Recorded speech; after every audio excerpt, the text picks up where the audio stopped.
You've heard of The Exorcism of Emily Rose, a film that terrified millions, leaving audiences questioning whether true evil walks among us. But what if I told you, this terrifying story wasn't just Hollywood fiction? That behind the screams, the convulsions, and the desperate prayers, there was a real young woman. Her name was Anneliese Michel. And what happened to her in the mid-1970s has been called one of the most disturbing and tragic cases of demonic possession in history. Tonight, we're uncovering the chilling true story that inspired The Exorcism of Emily Rose, a story of faith, fear, and forces far beyond human understanding. The girl behind the legend. Anneliese Michel was born in 1952 in West Germany. She was raised in a deeply religious Catholic family, where daily prayer and strict faith were a way of life. From the outside, she appeared normal, a bright, kind, and devout young woman, but by the time she was 16, something dark began to take root in her life.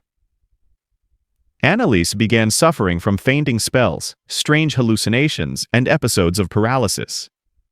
Doctors diagnosed her with temporal lobe epilepsy, but soon, her condition began to defy medical explanation. She reported hearing voices, she saw demonic faces where none existed, and at night, she felt an evil presence pressing down on her, suffocating her as she prayed for deliverance. The descent into darkness. Doctors prescribed medications, but instead of improving, Anneliese grew worse. She claimed she was tormented by spirits who cursed her, mocked her, and demanded she burn in hell. At times, she was unable to enter holy places. The moment she stepped inside a church, her body would seize violently. He could not look at crucifixes or drink holy water without convulsing in agony. Her family, convinced this was no illness of the mind, turned to the Catholic Church. After much hesitation, priests were authorized to perform the rite of exorcism, an ancient ritual designed to drive out demons. What followed would stretch across 67 harrowing sessions over 10 long months. The terrifying exorcisms. During the exorcisms, Anneliese's voice was said to change, deepening into guttural tones far beyond her natural range. She growled and screamed in languages she had never learned. Witnesses claimed she revealed secret knowledge she could not have possibly known. Her body twisted unnaturally. She clawed at herself, refused food, and screamed for hours, as if multiple entities inside her were battling for control. Priests claimed that Anneliese was possessed not by one demon, but by 6: Lucifer, Judas Iscariot, Nero, Cain, Hitler, and a disgraced priest. Each voice allegedly emerged during sessions, mocking the prayers and defying the priests who tried to expel them. The tragic end.